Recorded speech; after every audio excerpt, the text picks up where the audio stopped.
unite and lift each other up. Let unity reign. Let love lead. Let Nigeria rise. Say no to tribalism. One love, keep us together. Living in a world, it's a struggle to stay alive. One love, keep us together. Hello there. Remember the saying, safety first. Your safety matters, and knowing how to make an emergency call can save lives. In times of trouble, knowing what to do and who to call can make all the difference. In case of fire, if you see a fire outbreak in either your home, office, or neighborhood, what do? In case of a crime or in danger, or you see something suspicious, what do? Also, health emergencies come without warning. So, in case of an accident, if someone is unconscious, injured, not breathing, or having a medical emergency, what then do you do? Simple. Reach out to the appropriate personnel by calling the emergency toll-free line on 112 or 767. Remember, 112 or 767. Now here is what to do when you call. Stay calm and speak clearly. Describe the emergency, give your exact location, give your name and phone number so the personnel can contact you if needed. Stay on the line. Follow any instructions, don't hang up until you're told to. And very importantly, do not misuse the emergency line, as hoax calls delay real help and are punishable by law. Let's work together to make Lagos safer for everyone. Remember the number. Remember, call 767 or 112 in an emergency. This message is brought to you by Mainland 98.3 FM, the sound of Lagos. Stay alert. Stay safe. What's your emergency?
Very good afternoon to you. Welcome to Midweek Politics live on Mainland 98.3 FM. It's an amazing time and it's always a pleasure to have you join us on the show. Today is the 8th of April 2026. Studio time check it excuse me, at 6 minutes past the hour of 1. And of course, I know that around Lagos today, a lot of us have had to structure our movement and rearrange our plans. If we don't exactly have businesses being outside, I would probably just decide to stay indoors because the president is in town. Yes, he's been in town since Thursday after he made a very short, stopover in Jos, to commiserate with the governor, the people of the state over the unfortunate killings that happened the Sunday prior to that visit. Of course, as at yesterday, the chief of staff to the Plateau State governor had released an update that the death toll had risen from 28 to 33 as other people that were rushed to the hospital after sustaining different degree of injuries couldn't make it. It's quite an unfortunate situation. But we also want to trust that the president understands his responsibilities and he's going to stick to those responsibilities, which is the security and the welfare of the people. Security first, more than anything else. Well, he's in Lagos.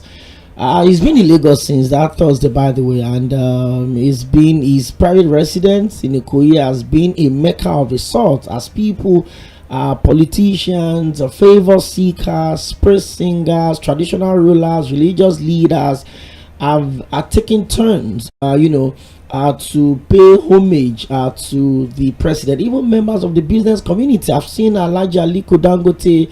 I've seen pictures of Femi Otedola. I've seen pictures of Dr. Jim Ovia, the CEO of Zenith, the founder of Zenith Bank. I've seen all of them pay homage to the president. Even the governor of Ogun State, Dr. Abiodun, had come to present a sword of, I don't want to talk about that, but again, it's a good time for the president to relax and also receive visitors and discuss issues of nation building, how to strengthen our democracy, how to further protect our people. And of course, I know that the politics of Lagos State would certainly be playing on the background in these few days that the president is in town. Who succeeds the outgoing governor, His Excellency Governor Babajide Olushola Sanwo-Olu, who succeeds the governor? I'm sure that the debate is building up. There have been rumors that some people within the cabinet of President Bola Ahmed Tinubu, but of course, at the end of the 31st of March deadline for resignation, some of these people did not resign. Just a few of them did, of course, outside of Lagos State. But I'm sure that the build up to who gets what and in Lagos would also be playing on the side while the president is still here. House of Assembly seat, the House of Representatives, the Senate, some of the places that the president lost in the presidential election, some of the local governments that he lost. I'm sure that all of those will certainly be on the side conversation that will be going on strong. But more than anything else, I've always said it, I'm always super excited when I see projects that would have a direct impact on the people being commissioned. Excuse me. So when on Saturday, a friend of mine reached out to me that we should make a quick stop to the legacy project in Ajegunle, the Tolu schools, and I just marveled at the creativity and the wisdom that was used, or how that project was conceived. Arguably, maybe the biggest community school in West Africa. You can put the numbers out: 36 blocks of schools that is expected to cater for about 20,000 students. I think about 28 blocks of secondary school. The other ones, I think 8 classrooms of primary schools. There are 19 mini size football pitches and a standard one right there in Maracana, because the community in Ajegunle. And I think it's a solid one. It's a game changer in terms of providing education. It's government owned, managed, financed. A lot of people had expressed concerns about the maintenance culture, and I said, listen, what I saw in that place would maintain itself. What I mean is that, except you are just an enemy of progress or you don't like development, you would certainly want to see that place continue to thrive. So a lot of congratulations to the administration of Babajide Olushola Sanwo-Olu for that project right there, the Tolu school. Is being talked about. A lot of reports have been done about it. And then there's also the Okpebi Link Bridge. I think that is also a massive game changer. If you know how many hours or how many minutes rather, sometimes how people would have to spend to connect from maybe Ikeja, sometimes to Allen, sometimes to Awolowo, sometimes that axis, the Okpebi Link Bridge, it's an absolute game changer. I've seen pictures and videos of that bridge at night. When I was coming to the office yesterday, I passed the bridge itself, not the new bridge, as the Ojota Bridge. And then I saw, how the final touches is being put on the project. And the president is also going to commission it. There are a lot of other projects as well. Another magnificent project, the GCS at Secretariat. That's the entrance of the Alausa. That's the seat of power in Ikeja right there. I just feel, project like this can further better the lives of the people. You look at those kids that have ambitions to be footballers in Ajegunle, and they never imagine they will play on a standard football pitch. 19 of those will be commissioned today. With a standard one, they're making it 20. In the schools, there are basketball courts, there are volleyball courts, there are lawn tennis courts. That is a state-of-the-art community school provided there to also give a lease of how do I put it now, future to over 20,000 students or pupils that will be engaged at the Tolu school. So one, on the other hand, would ask for accountability from the states, and then when they also put up project like this that would impact the people directly, I would also have reasons to commend them. So that is why we're saying you're welcome to Lagos, excuse me, President Bola Ahmed Tinubu, and we hope that the 2-day working visit will make you also look at some of the things that Lagosians are having to deal with. The environmental challenges in Lagos is severe. There are places in Lagos that you cannot get fresh breath. It is stinking and smelling, and I'm sure that a lot of work will need to be done. We've had people call on the show to complain, oh, Mushin, this one, Juwoye, this one, that one. If you're coming into us K2, that axis, the way people indiscriminately dump refuse, a lot of credit also needs to go to the Commissioner for Environment in Lagos. Even though a lot of people presumably don't like him, they say, why would you be sending someone that dropped refuse to 3 months in prison without option of fine, this and that? Don't do it at all. That is just my message. Whether you're a first offender, you're a D's, don't do it at all. If you're going to pick your phone and tweet or make post or comment that Lagos is smelling, and then you're also part of the people dumping refuse at the wrong places, then if they arrest you and then they jail you, then you should face the consequences. It's a Lagos that is evolving. It's a metropolitan state that has every aura and possibility of attaining tremendous level of greatness, and we have roles to play, every single one of us, how we keep our Lagos clean. They say Ekomi Ekoe. Once again, on behalf of every one of us here in Mīᴅ 98.3 FM, we welcome our President Bola Ahmed Tinubu to Lagos.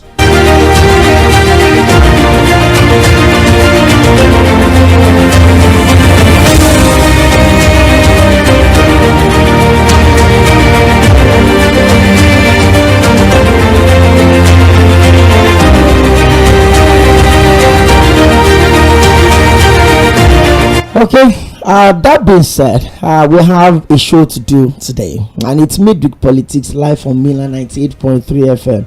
It's always a pleasure to have you join us 120 minutes every Wednesday from 1 to 3 p.m. and we give you everything, good value for your 120-minute engagement with us. We'll also open the phone lines at some point on the show to allow you join us, and your contributions and everything you have to say on the selected topics that would focus on today. First of all, we discussed briefly geopolitics, what has been happening between Iran, US, Israel, and then some of the states within the Gulf region, that Iran had decided that, listen, if you cannot get the US, we're going to get the bases in your own country. Iran had also fired shots and missiles at different times in the past 4 weeks to countries like Bahrain, countries like Saudi Arabia, countries like Qatar, and even Turkey at some point. But it looks like there's a 14-day ceasefire that was agreed late yesterday night after President Donald Trump threatened to wipe out civilization in Iran. A lot of statements have been made in the past few weeks from the US president. Threats, withdrawal of threats. And then this time around, he said that the US is going to come tough and hard on public infrastructures in Iran. Train stations, power stations, water services, that is going to wipe out the civilization in Iran. But it looks like, we heard that it's a third party, that brokered the ceasefire.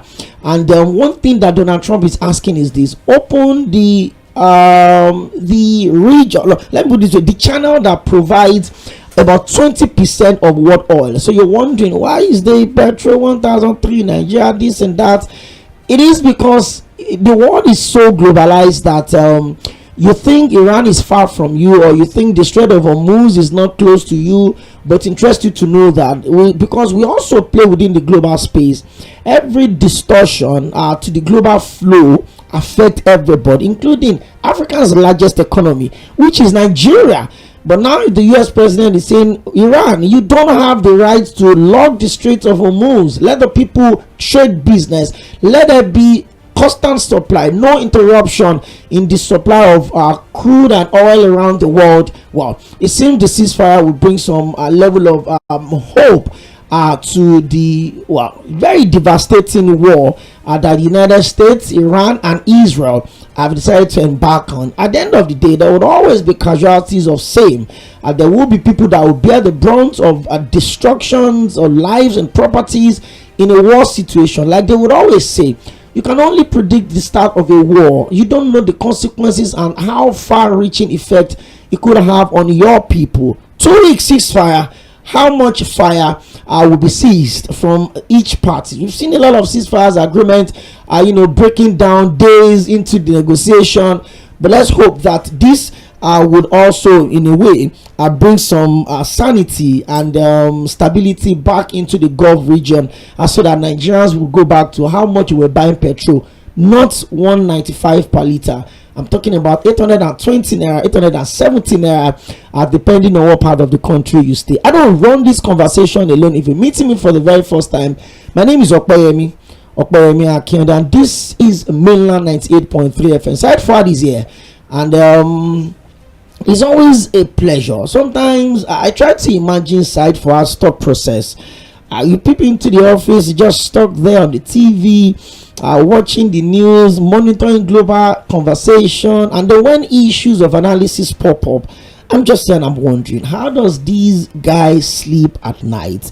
Maybe some of us are just privileged, because I think a cousin of mine have asked me this question, that with the amount of information you put in, how do you sleep? And I said, when it's done, my brain is empty. I kind of find a way to format my head. So I'm waking up maybe at 3 a.m. or 4 a.m. and I'm feeling fresh, and I think I have limitless capacity to load in so much more. But with Side Fad, it's a different conversation. Good to have you join us on the show today.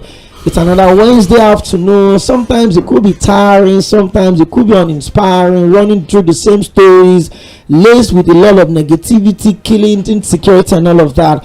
But they said the job must go on. That's why I was always here. Good to have you again. Thank you for having me, Okoyemi. I think it's in order to congratulate Lagosians for what we can consider laudable achievements of the Governor Sanwo-Olu government in Lagos.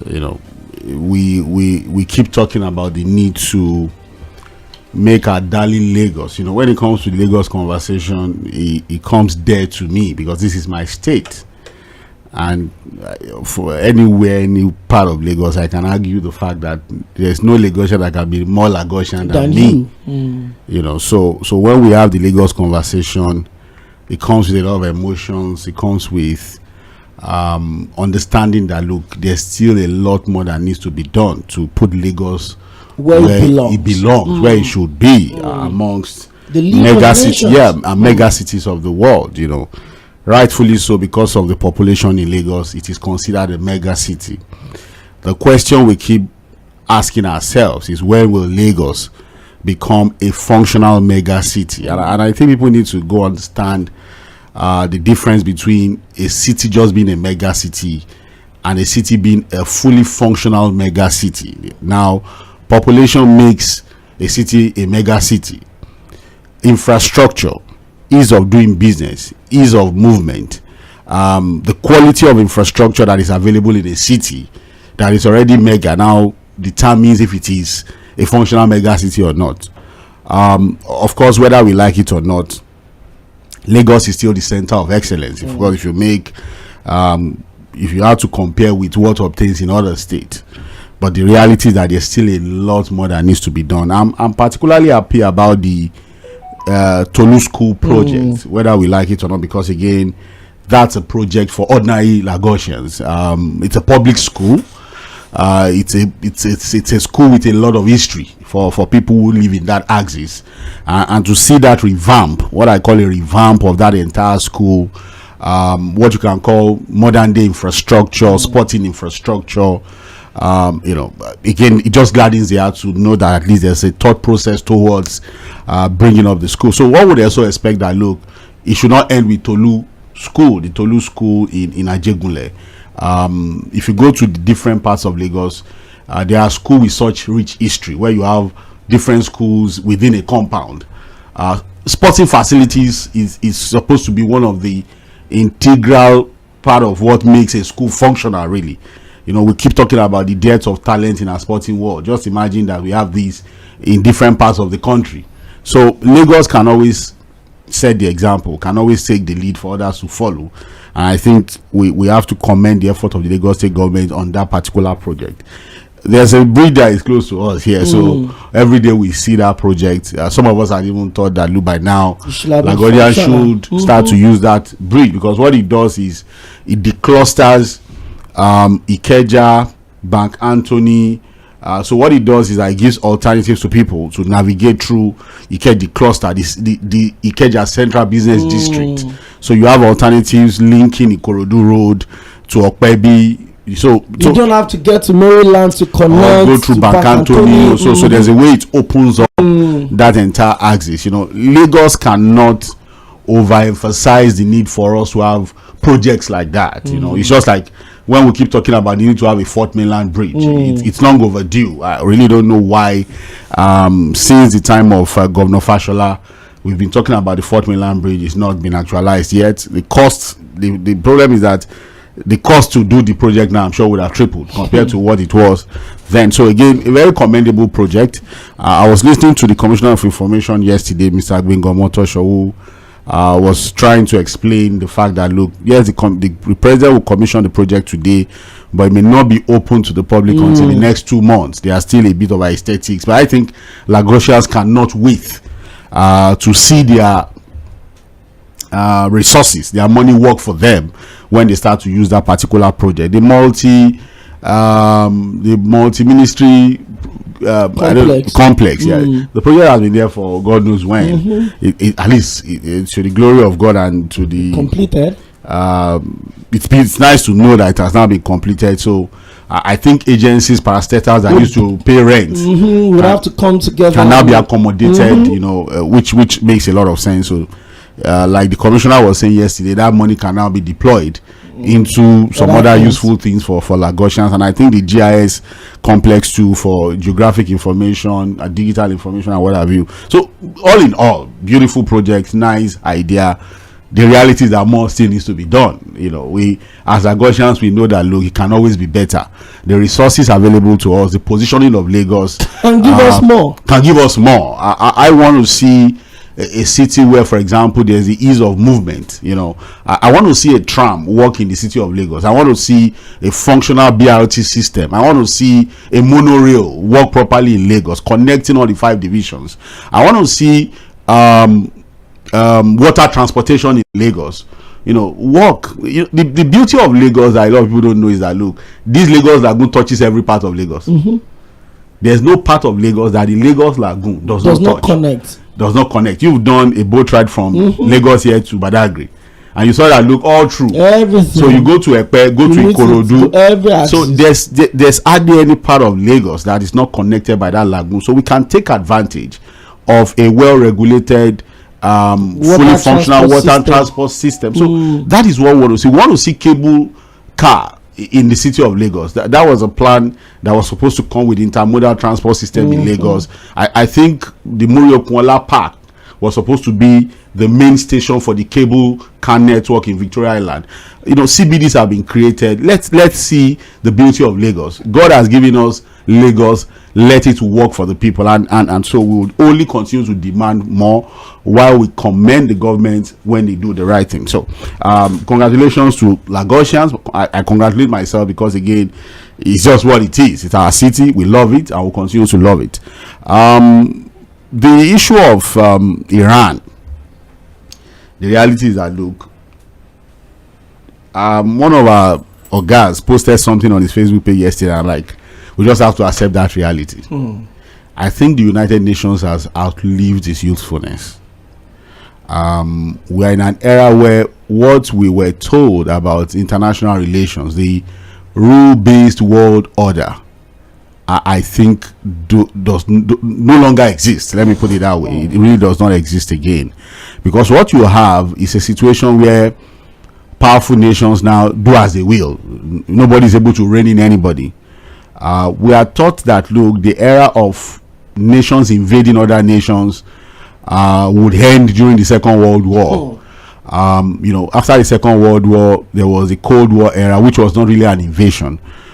Yes, we've had pockets of crisis, in different parts of the world, but it used to be nations against nations, not really having the most powerful nations of the world invading smaller nations, and all of that. But when Putin did what he did with Ukraine, it got a lot of people talking as to, are we going to get back to the old days where sovereign states would be invaded, and then you begin to see this crisis snowballing into something bigger, and then before you know it, it becomes what the entire world has to deal with. Yeah, because again, it's a web now. The world is now a global village. There are no isolated nations. A lot of people could almost not believe the fact that, look, the price of wheat, bread went up. Ukraine would affect later, because nobody paid attention to the fact that, look, a lot of these things were coming from Ukraine. 63% of the wheat we consume in Nigeria comes from either Ukraine or Russia. So I'm sure at the beginning of the war, a lot of Nigerians would have thought, get into one bed.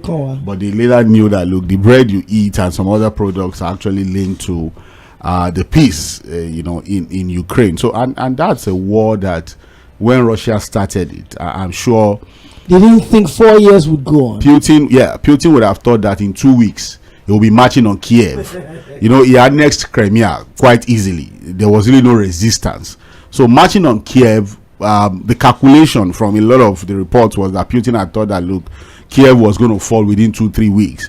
It's over 4 years. It does not appear like anybody's going to win the war anytime soon. There have been ceasefires that have been broken. Zelensky, for the better part of what he has been as the leader of Ukraine, has been fighting war. He's not been able to even settle down to really govern the country, because it's been from one crisis to another crisis. In reality, Russia too is paying a heavy price for this war. They've lost a lot of soldiers. They are looking for mercenaries all over the world. Their economy is also suffering, thanks to the fact that they've got a lot of resources to really help steady the economy of Russia. So we've been dealing with that. The Israeli-Palestinian conflict looks like a conflict that would never end anyways, because in reality, those that can help to resolve the conflict appears not really interested in really getting people to behave themselves on all sides. Too much conspiracy theories. If you go into the history of the Israeli-Palestinian war, the more you look, the less you see. The more you probe into that conflict, the less you understand, the more confused you get. Look, you get to a point where you just have to leave it and hope that maybe one day God will intervene. And so, dealing with that, we've seen thousands of people killed in the Gaza, the Palestinian Gaza, Israeli Gaza war. Questions around human rights violations, questions around war crimes. The International Criminal Court had declared Benjamin Netanyahu wanted. South Africa was one of the major first countries that pushed for his arrest. So we were still dealing with that, only for Iran to happen. US-Israeli attack on Iran. Now, the problem is this. It has been a war that Benjamin Netanyahu has always wanted. There are enough records to show that for close to 2-3 decades, he's always wanted to engage with Iran. He's always wanted, to go into this conflict with Iran. The reality is that, look, Benjamin knows that, look, with Iran, it cannot be done alone. He cannot do it alone. He would need to bring in the US. And there have been presidents after presidents who understand that, look, I don't know. I can't remember the president that made this particular statement. That if you want to understand, look, you might have politicians saying different things in the US, but if you want to understand the relationship of US and Israel, right, just understand that Israel is the 51st state of the US. So I got that statement was made by a particular president. That look, if you want to understand the deep relationship between the depth of the relationship, between the US and Israel, just know, don't bother yourselves. Just know that look, we have 50 states officially. Number 51 is Israel. And the reality is that look, all of the foreign policies of the US in the Middle East in reality is tied to Israel.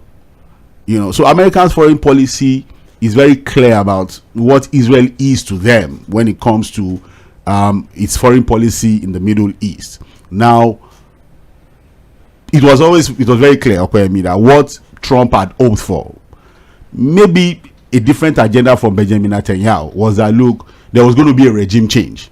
And that was why on the first day the attack was against the leaders of Iran. So the idea then was, once you take out a large percentage of the leaders of the country, there was going to be a regime collapse. The people who had been protesting will rise up against the regime, and that in itself can lead to some form of regime change. And then maybe, according to the US, a more liberal regime can come in that they can have a deal with. If you look at what happened in Venezuela, it was a deal. It has now become very clear that look, the deal was with the inner circle of Maduro. Because again, you said Maduro was the problem. You've taken Maduro, but the entire regime is still intact. In fact, a lot of people had thought that he was going to be the leader of the opposition that would have going to be installed. So if you, she even presented a Nobel Prize to Donald Trump. So what people are now saying is that look, there was a reason why the Venezuelan military did not really react when that invasion was happening. Yes, a pocket of, in fact, most of the people that were killed were the presidential guards. 87 people died, not a single American. Again, the entire military structure did not react. The only people that died were just the inner circle of the presidential guard that were engaged, and those were the ones that were eliminated. But the air defense was virtually non-existent. There was no resistance. Because again, Venezuela had a strong military structure, whether you like it or not. But it now appears that look, there was already a deal. Like there's a sellout. A sellout, yeah. Thank you for bringing up that. So it was as if it was a sellout. We'll get Maduro out, then you stay there, and then we can begin to transact. And that's what is currently happening. But with Iran, it's a different kettle of fish. It's a different, yes, top members of the Iranian government were eliminated, but I think the US and Israel now got the idea that look, these guys have always known that this was going to happen. So it seems they lived the entire 2-3 decades before, almost over 4 decades, because they have layers of layers structure and control mechanism. So and it was as if there's a succession plan. So if this happens, you take over. And so what they've done again, apart from decentralizing the organs of government, because again, if Trump will tell you that there's a regime change, the regime has collapsed, but the foreign minister of Iran is still talking, the president, because again what you have is a mix of religious and political leaders.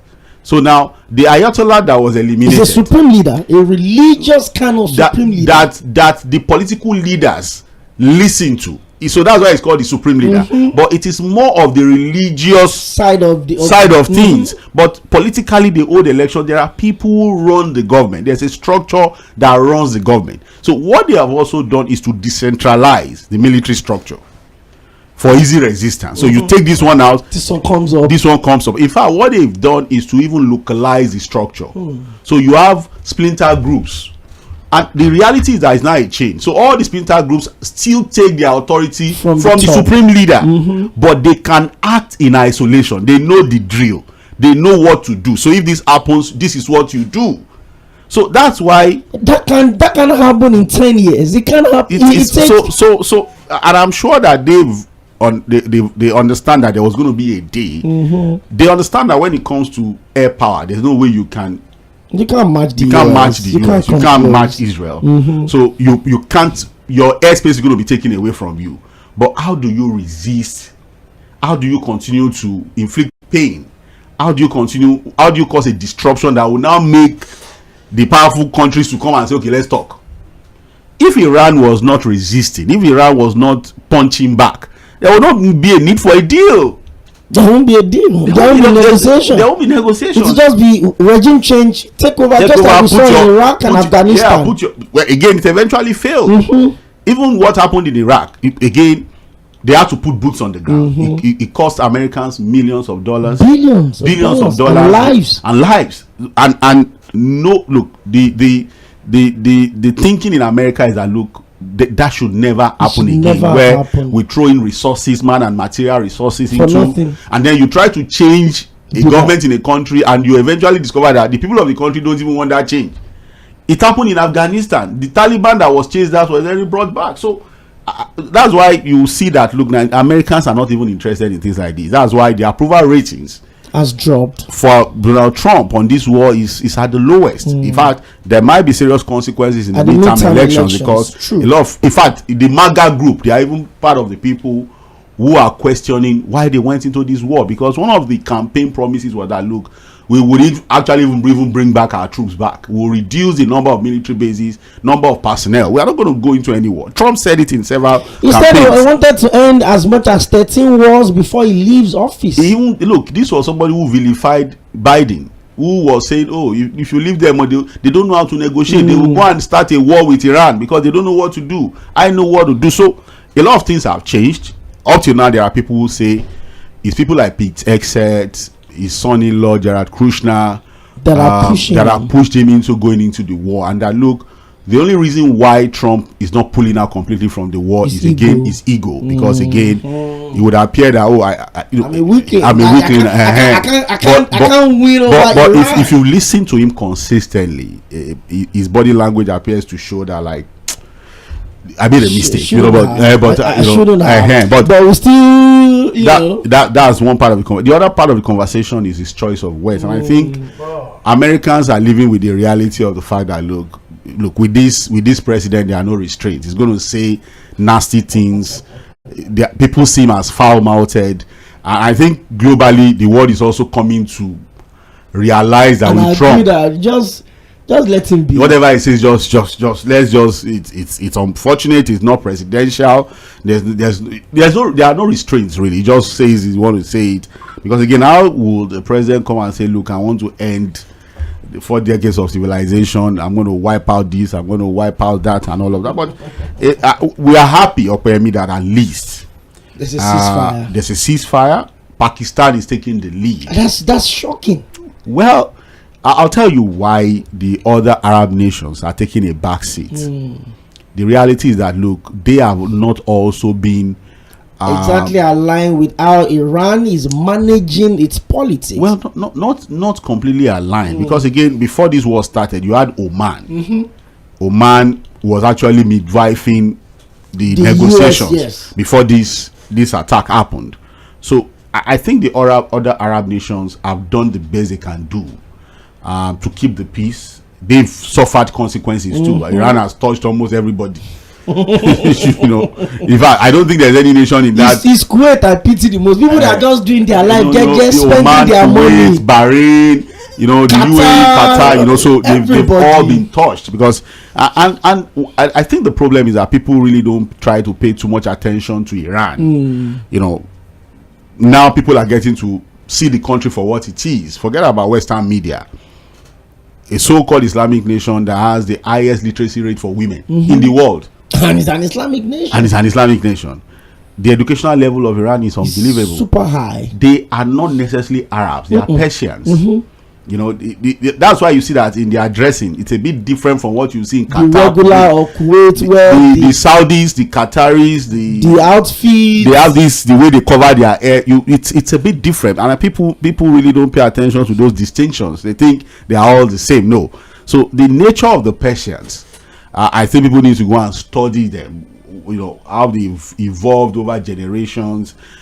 Before you add the monarchy, there was a democratically elected government that was taken out before the monarchy came, before the Ayatollah now came with his own Islamic revolution. I think for people to understand what Iran is, what they stand for, it's important for people to really go study the history of that particular country and why they appear to be the only country that can have some form of resistance and balance of power with Israel on that axis. Again, you might want to ask critical questions about their relationship with Hezbollah, with the Houthis, the axis of resistance, what they call the axis of resistance, and all of. So these are bigger conversations that we might not really go into too deeply today. But the thing is that where we are today is that there's a 2-week ceasefire. JD Vance will be leading. I think the date is the 10th of April. Yeah, 10th of April, where they are going to open up the conversation. It will be happening in Islamabad, that's Pakistan, where the US and the Iranian government, for the first time after doing this war, would have to have a face-to-face conversation. In fact, the initial side for the first time in 14 months, they've only had representative of the countries negotiating, talking on their behalf, speaking in different rooms, But for the first time, they'll be on the table. So, and it's interesting to see how Pakistan is able to pull this through, to have a vice president of the US, quite unusual, sit down with a top Iranian government official to have these negotiations. Iran put a 10-point demand peace plan on the table. Yeah, quite detailed. Everything might not fall through. And I was going to ask you that when I read those demands, quite well, I don't know, but of course, in cases like this, you want to throw all your cards out and see how lucky you can get. But if America eventually agrees to some of these demands, where does that place the aura of America being the big brother? Because if you look at some of those things, some of those demands doesn't even look realistic to me. You're not going to want to make me responsible for the consequences or the damage of what I think I'm fighting to get you over. So I'm going to have to pay damages. Do you think some of these demands are realistic? Okay, that's the word I'm looking for. Well, the thing is this, in a situation like this, you want to find a middle ground. So the idea is that I shift, you shift, we find a way to resolve the problem. Because the reality is that, look, something has to happen. This war has to end. And because, again, the US president can live in denial. The reality is that back home, there's a lot of pressure. Political pressure, economic pressure. The midterm elections are coming. He understands the consequences of high grocery prices, high gas prices. It's going to look. That's a nation where things like that would eventually counter the polls. It's not like this place where things like that don't matter. They take the records, and you're going to see it at the ballot. The effect will come at the ballot. It's not a joke. So, and this is a president whose mind is always on things like that. He really doesn't want to lose and the support of the people, who gave him an overwhelming victory in the last presidential election. So those considerations are there.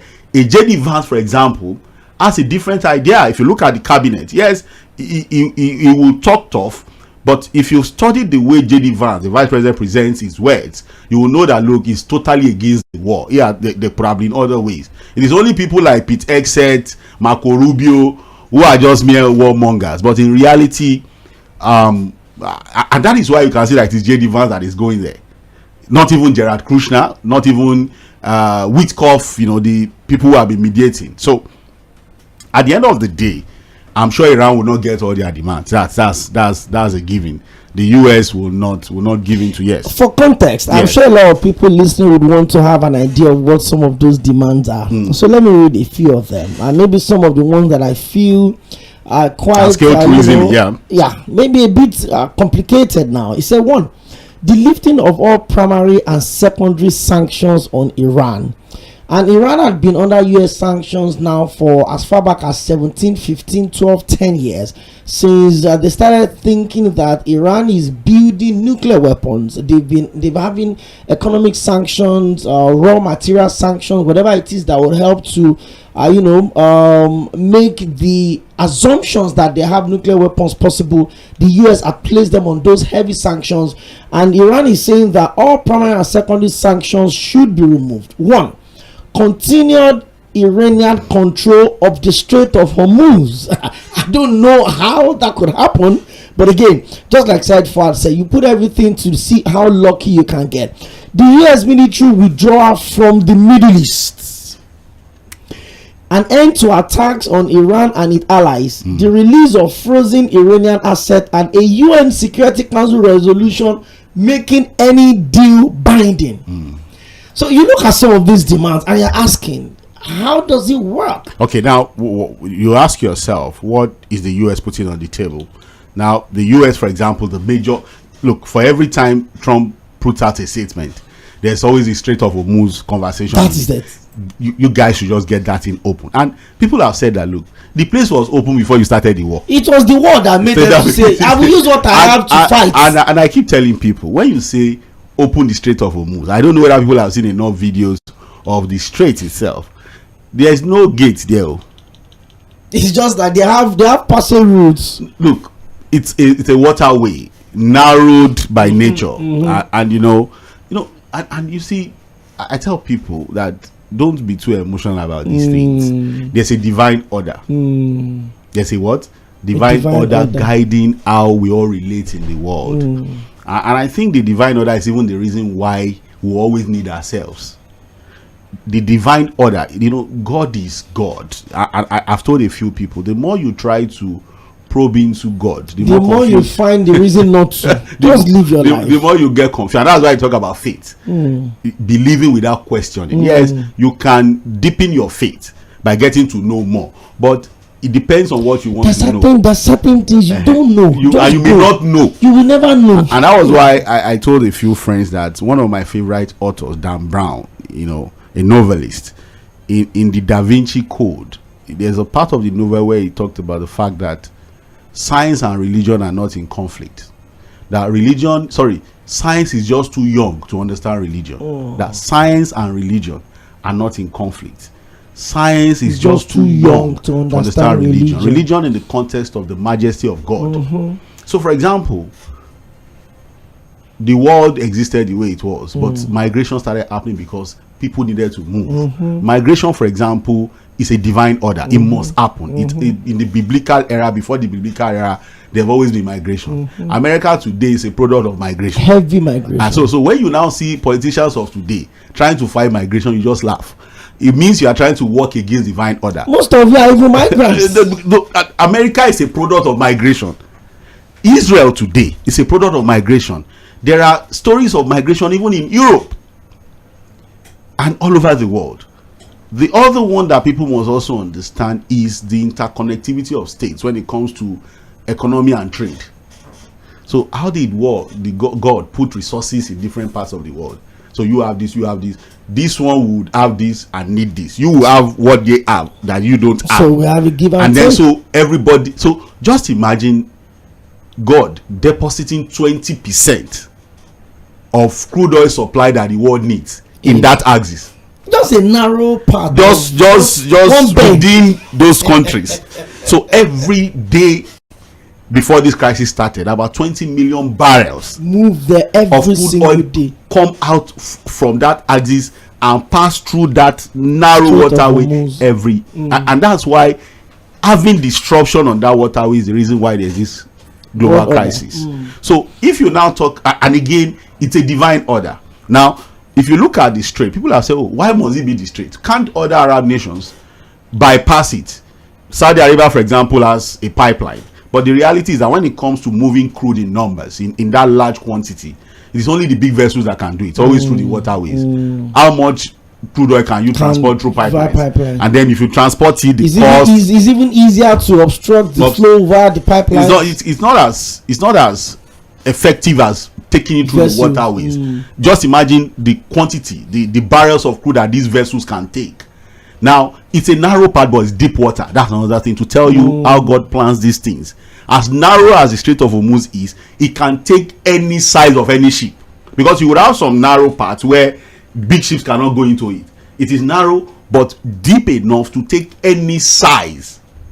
The biggest of ships, crude vessels, can come through the strait. So, Trump insisting, open the strait. Iran says, no. Go there, it's open. But pass it. Pass. And they were even setting water mines on the strait. Look, beyond the landmines, because even the landmines can be taken out. Let's say they even took it out, about 12 of them. But the reality is, Iran's topography allows for them to continue a guerrilla warfare. It gives them the advantage against vessels, enemy vessels, or vessels they consider as enemy vessels. So they can, and ship owners are not going to risk it. So while sometimes you say, oh, there's nothing happening, you can't, because once your vessel is damaged, you are going to be in trouble. These are multi-million-dollar vessels. So and that's why people are saying, you know what, the only way that we can effectively open the strait is to get access, is to have peace. Yes. Go back to before the war started, how it was. Threats cannot open it because it's not as if there's a gate that you bring the key, Jerry. Break the gate. There's no gate there. Pass first now. So, but when Iran says, when the war started, 2-3 days, Iran now issued a statement. We have locked the Strait of Hormuz. Go and open it. There are ships that have been passing as conditioned and sanctioned by Iran. So I think the reasonable thing to do is for everyone involved calm down, to drop their ego, and let's talk and go back to what should have happened, negotiations. And I think that again, all of the war, I can do it alone, I can bomb you. It is obvious that it cannot work in reality. And I think this would also help the entire world to know that, look, war may not just be the option. Now there are leverages, okay? Iran has been suffering from Syrian sanctions, painful sanctions for more than 17 years. Yes, so you can see that they are also putting it because it's crippled their economy. They would have been a bigger economy. They would probably have been a bigger economy than even Qatar, than the UAE. But those sanctions have been crippling. So it might also be a lesson to the Iranian regime to say, you know what, let's tone down your aggression, tone down your rhetoric. You can have a stance as to the rights of the Palestinians without necessarily being an adversary or a threat to Israel. And we also hope that Israel and the Zionist government would also understand that, look, because at the end of the day, it is clear that, look, without the US, Israel cannot run it alone. They can't. It's just, and that's why they can go into Lebanon, they can go into Palestine, Gaza alone. When it comes to Iran, they can't. Because they've also known that anytime they knock on US doors, they would always respond. I've just told you that the former president of the US has told you the relationship of the Israel to the US. And so I think we've said enough. We are hoping that Pakistan's mediation would help, would restore peace to that axis, bring relative peace again back to the world. The oil will flow again from the straits so that there can be normalcy when it comes to oil prices and petroleum product prices all over the world, and then we can come back to our own conversation of subsidy or no subsidy. We have our own peculiar problem even before all of this started. They just toppled it. So this one just made a bad situation worse. You just add petrol to fire. So if by the grace of God, the way we're praying, Trump, it drops his threats, withdraws all of the military aircrafts and all of that, and then peace returns to the Middle East. Let's hope it's going to be a sustainable peace. Let's hope it's going to be a peace that will endure. Let's hope that more countries can come back on the negotiation table to look at how to create a long-lasting peace in the Middle East, and then we can now come back home to begin to. We are back to where we left. Where are we on that?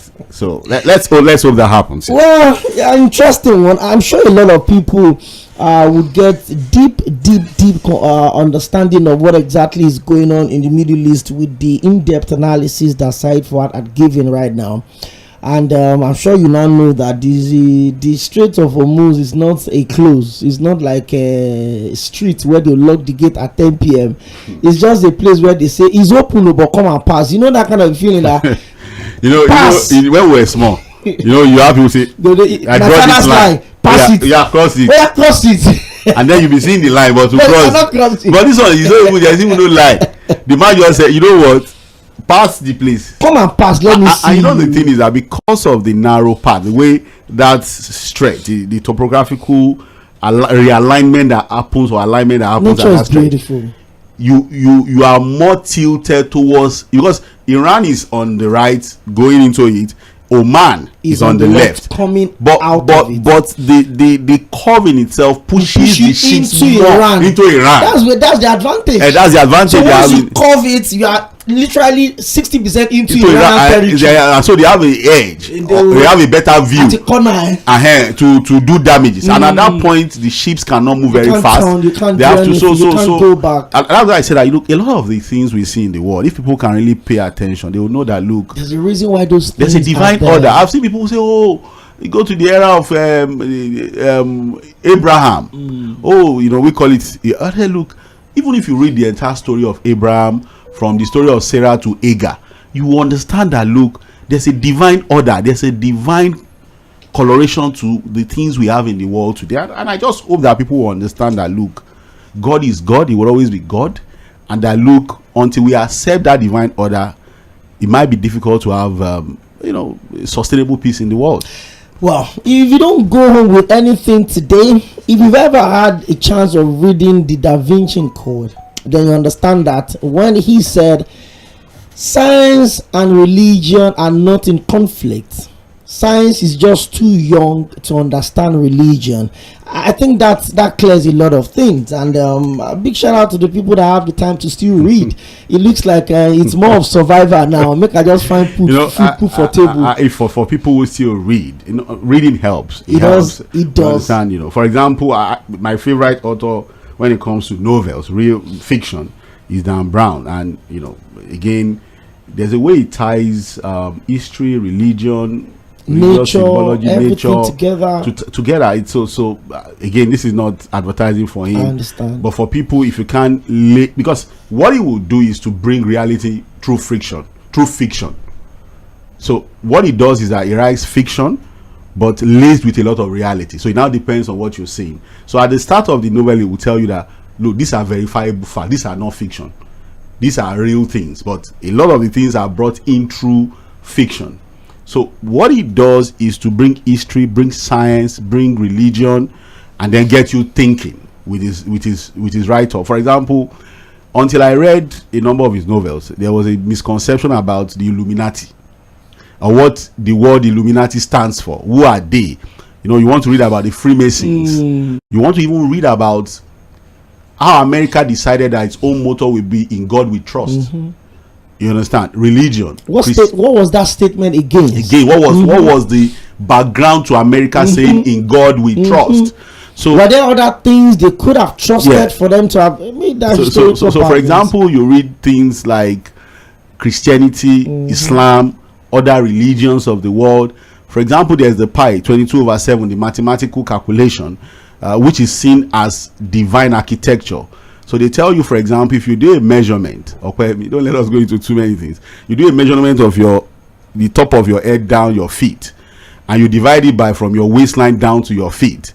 It continues to give you a consistent result as to if you divide the total length of your arm from the middle of your arm downwards. It's the same. So that there's a divine architecture to how human beings were built. So it didn't just happen. So that even God is the greatest mathematician. God is the greatest scientist. And that, look, science is just unraveling what God is. And if you read religious books, for example, the Quran will tell you that all of the knowledge that human beings have today, you've seen the Iran war, you've seen the kinds of weapons that have been used, from the drones to the missiles, fighter jets. Look at how America rescued that soldier. I've seen documentary, people have come up with animations and simulations about how it happened. You marvel at what human beings have been able to achieve with the God-given knowledge. But all of those. But the Quran says all that knowledge together, put it together, is just like you dipping a pin in the ocean. That little drop you pick is still what human beings have been able to get from what the knowledge of God can be. So everything that we have so far done, you see how big the ocean is. It's still not. That top, that little drop is what human beings have seen. Currently, we have the American mission now roving through the moon. It's fantastic to see what human beings have been able to achieve. But that's why in Dan Brown it says, you know what? Science and religion are not in conflict. Science is just too young to understand religion. There was a time I engaged an atheist, and we're talking about the creation of the world. And I told him, what is the scientific explanation of the creation of the world compared to what the religious books are saying? Which one makes sense to you? You talk about the Big Bang. Religion says, you know what? a divine order says, let it happen. And it happened. And it's talking about evolution. So creation and evolution, check it out and understand what I mean by the divine order of things. So for people who want to read, beautiful novels, for people who still read, pick up Dan Brown's novel, Da Vinci Code, Digital Fortress, Angels and Demons, Inferno. Quite a number of books, beautiful books that I'm sure a lot of Nigerians will enjoy. Well, I'm kind of enjoying this part though. So it's not every day we are talking about the killings in Zamfara and then this ADC. Unfortunately, we still come back and talk about the ADC. But it's live on Miller 98.3 FM. This is what you get, and in an unusual day on the show. So we've talked about the geopolitical conversation right now, the 14-day ceasefire. And just like Said Fuad said, and I also hope that the bargains and the deals, I know it's not going to be very straight. It's not going to be as easy as it, because Iran are not bending. They're not even backing down. And America is a superpower. America would always tell you that we would always find a way around it. So we don't want it to be a case of an abandoned mission, just like we saw what happened in Iraq and Afghanistan. Or the hostilities will start again because we cannot agree. Yeah. I hope that the leaders and the people initiating these peace deals would find a meeting point. I know for one that America would not agree to certain things. Maybe this is even an opportunity for America to gain a kind of a I don't know how they want to place it, control on the Strait of Hormuz. I don't know what they want to do. Maybe they set up their satellites to channel or focus on it, but I know that America will want a more control, so that next time anything happens within that region. But the reality is, there's almost nothing. Do you really need to control it? Why not just sustain the peace? It has always been open. Instead of causing trouble and thinking of how to be a part of the people controlling the place, why not just allow the peace to be? No, but in case that in future someone may also want to use it to can't we just work towards peace, a situation where there will be peace, and there will not be any reason to close the place again? I think it's like 2 years ago, or 3 years ago, when the Ukraine and Russia war started. I asked Mr. Mɪᴅ-Wᴇᴇᴜ right where you were seated, and I said, can there ever be world peace? Well, and I have my reasons.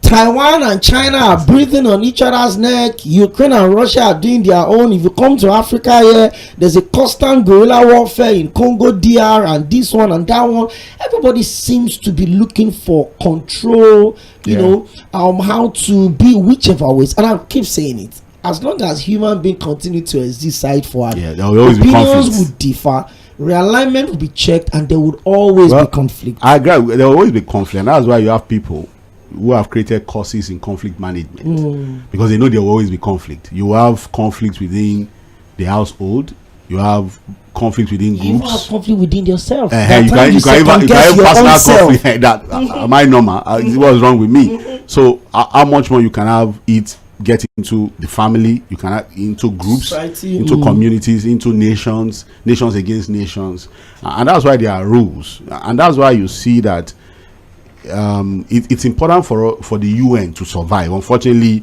they've not been able to hold it down. The League of Nations failed. The UN has come. It's not done better, really, because if there are rule-based world order, you are still able to sustain it. What it means is that even when there are conflict, there are rules of engagement.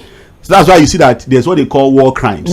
They know that there will always be war, but even Tabansuku and Marino, that's what it means. There has to be a balance of terror. There has to be what you call global best practice. There have to be restraints. You can't just wake up and say you want to use nuclear weapon because you have or what you call the rules of engagement. That's why some people were shocked when Trump was threatening an entire country, this and that. Relax. Yes, there would always be conflict, but can we play by the rules? Let the world order, rule-based world order, guide this conflict. That's what isn't that conflicting on its own side forward? Because they say that when everything scatters, I would have to use what I have to either defend myself or get what I want. So if war starts and you're talking about rules of engagement, if you kill 10 people and I decide to also look for a weakness, on a normal day, Iran shouldn't even be disturbing Bahrain or Saudi Arabia or Oman or Kuwait, but they know that they can't reach America.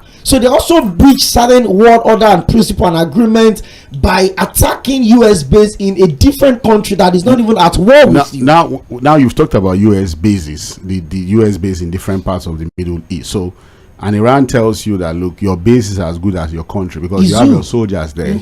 So we will attack your base because that's the easiest way. And then if you have allies and you attack our infrastructure, we also attack their infrastructure because those are your friends, those are your allies. So, but what the friend of my enemy is my enemy. Yeah, but what we are saying is that in doing all of that, you should avoid targeting civilian population. They are not soldiers. You can't be attacking schools. You can't be attacking hospitals. You can't be attacking infrastructure. You can't be attacking power plants. For example, there was going to be a big problem in the Middle East. Iran was already saying that, look, if you attack my infrastructure, there's a distillation plant, water distillation plant for the Middle East. Oman, Bahrain, Kuwait, Dubai, and Iran said they will go and attack it. A lot of people don't know that that region is not really a region that is blessed with fresh water. Despite the fact that they have water. There's the ocean, but they don't have fresh water. So what they rely on, because it's a desert, it's not like the one that you sink borehole and you get water. No. So what they do is to set up distillation plants where they use the ocean water. They distill it, do a lot of work to make it drinkable and usable. And those plants, if they are attacked, what it means is that the entire population of the Middle East will be without potable water. Like 6 to 7 countries. So I think people need to understand how complex the relationships of nations are, and that, look, modern warfare now means that, look, many superpowers of the world should be a bit careful because a lot of times the consequences might be far deeper than imagined. Okay. I've enjoyed this part, but I'm sure that we need to come home, like they would always say. Let's talk about politics this time around.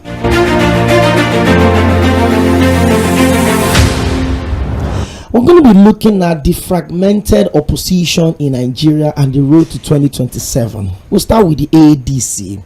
Well, with just about a month to the deadline for submission of membership registers and conduct of primaries by major political parties according to the Electoral Act 2026 as amended and signed by President Bola Ahmed Tinubu, the leadership crisis in the coalition-backed African Democratic Congress further deepened yesterday as a new bloc emerged to contest the party's leadership. The new faction, comprising state chairman of the party and led by the 2023 presidential candidate Dumebi Kachiku, he was here on the show, and then he was very sure. I think about a month or 2 months into the formation of the coalition, as when they adopted the ADC, he said it was on this station that, listen, this leadership will be challenged in court, that the likes of David Mark came through the back door. Those were his exact words, and we're seeing him going ahead with some of the things he said almost a year ago. Well, Dumebi Kachiku has announced plans to convene a national convention and constitute an interim leadership to manage the party's affairs. The group also declared their full support for INEC, the INEC decision to delist the David Mark-led leadership, stressing that the party is one and does not recognize any other faction. As a result, the forum yesterday appointed a 9-man caretaker committee to manage the affairs of the party pending the resolution of all legal tussles. Addressing the media on behalf of the chairman, the Abia State Chapter Chairman of the AADC, Don Norman Obinan, said the Emergency Executive Committee (NEC) became necessary to rescue the party from the hands of impostors and set it on the right track pending a proper convention. The party accused the former national chairman of the ADC, Ralph Owos, who was on national TV this morning, by the way, of illegally handing over the party to Senator David Mark and Rauf Aregbesola, just as he claimed that Nafiu Bala never legitimately held the position of vice chairman of the ADC. The group insisted that Owosu's tenure ended in August 2022. I remember Dumebi Kachiku said it here, and dissociated itself from both factions and other members of the coalition, adding that INEC should refuse to recognize the NEC. They would join other protesters in letting the public know that the ruling APC is stifling the opposition. So, earlier today, the Occupy INEC headquarters protest started in Abuja, and then we saw the leaders of the coalition, David Mark and Dino Melaye, actually opened the floor, and I was really surprised, or maybe a bit disappointed, that someone of Dino Melaye status does not know that we have a new national anthem, and then he opened a protest. Maybe it's deliberate. It's not, you see, there are certain things that you should never jeopardize on the platform of maybe opposition or not. The national anthem remains the national anthem. So you can't. If you don't know it, we understand. In a protest ground, in protests like this, people can decide to just be a deviant. Like, you know what, I'm not going to be politically correct. I'm going to do what they It's a strong message. Well, maybe a message. Sometimes deviance is a message. I'm not making excuse. Look, when it comes to Dino Melaye, you know my stand. so you hardly take him serious. I don't. In fact, a lot of times when I look at the ADC coalition, as bad as I may want to have my thinking about them, again, these were people who have held positions in the past for many years. And like I was trying to explain to Jay this morning, it's not really about the people in the party. It's about democracy. I just saw Barrister Curtis's post where he said, I'm not a member of the ADC. And I will never be. He has always said he's a member of the APC. But this is about democracy. So many years back, when I think Tinubu was still was the governor of Lagos State, then I used to stay in Mɪᴅ Estate, or where tenant there, resident there in Mɪᴅ Estate. And so, because I was just fresh from school, there was really nothing much doing. So always gather people and so discuss. We always have a cluster of friends, some of them far older than me. So we used to sit down in a particular spot, and then you had older people cluster around me to listen to my passion for Asiwaju Bola Ahmed Tinubu and his politics, because that was what I considered the politics of resistance. Remember that was a time where the entire Southwest had faced fallen the to the tsunami, PDP, and only Lagos stood. And then the fact that resistance against the overbearing influence of the then president, his own position then that the opposition will not die. Number two, we have to operate on true federalism. You can't, remember that. Look, many Nigerians, well-meaning Nigerians, people of conscience, stood by Asiwaju Bola Ahmed Tinubu and Lagos State when Chief Olusegun Obasanjo, for example, seized the allocation of Lagos because State. of the creation of the LCDAs. So at that time, when it was not a party thing. Look, there's no record anywhere that I've ever joined any political party, and I don't intend to join any political party. And so at that time, the support for Asiwaju Bola Ahmed was based on principles and the fact that, look, we have to protect this democracy. Some of us were very hard on Chief Olusegun Obasanjo and his politics at that time, even within the PDP. The fact that, look, he would not allow for inter-party democracy.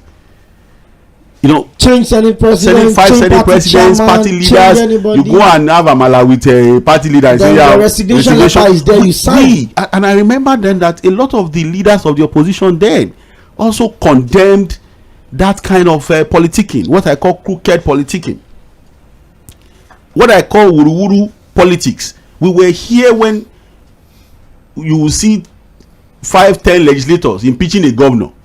It was at that time that they abducted the governor. Then we were not members of a political party when we were condemning all of that. We were doing it because that was going to be a bad precedent. We were doing it because of the love for democracy and the love for the country. So if there was a standard we held the government to at that time, when it comes to our democracy, the Yar'Adua period, the Jonathan period, the Buhari period, there were standards that we held those governments to. So what has changed? Why can't we hold President Bola Ahmed Tinubu to the same standards now? In fact, understanding where he himself was coming from, as someone who said he was a defender of democracy, somebody who claimed to be a true Democrat. So it's not about, look, people can play their party politics. It's not a problem. I don't care whatever political party you belong to, whether you are in the PDP, APC, ADC, play your politics. But what we are saying is that, look, can we play? We are still talking about world conflict, and what did we say? Let there be rules. Let's play by the rules, right? Let's have situations where we don't scatter everything. And that's what we are saying, that, look, our politicians can play their politics. In fact, they can play dirty for all as long as they want to play. But can they also understand that there are lines that they must not cross for the sake of this democracy? Yes, so politics is a dirty game. We understand there are maneuverings, there are all manner of things that will happen in politics, but there are areas we would expect that they will not touch for the sake of this democracy. But why we are worried is that it now appears that we are already touching those areas. Look, before now, there would always be a vibrant opposition. Even in 1999, when we returned to this democracy, there was the PDP, at least there was the AC, and that was when we had Obasanjo and Falai. And it was nice to see. In fact, that was what brought us into this. That's what midwifed this democracy that we're having right now.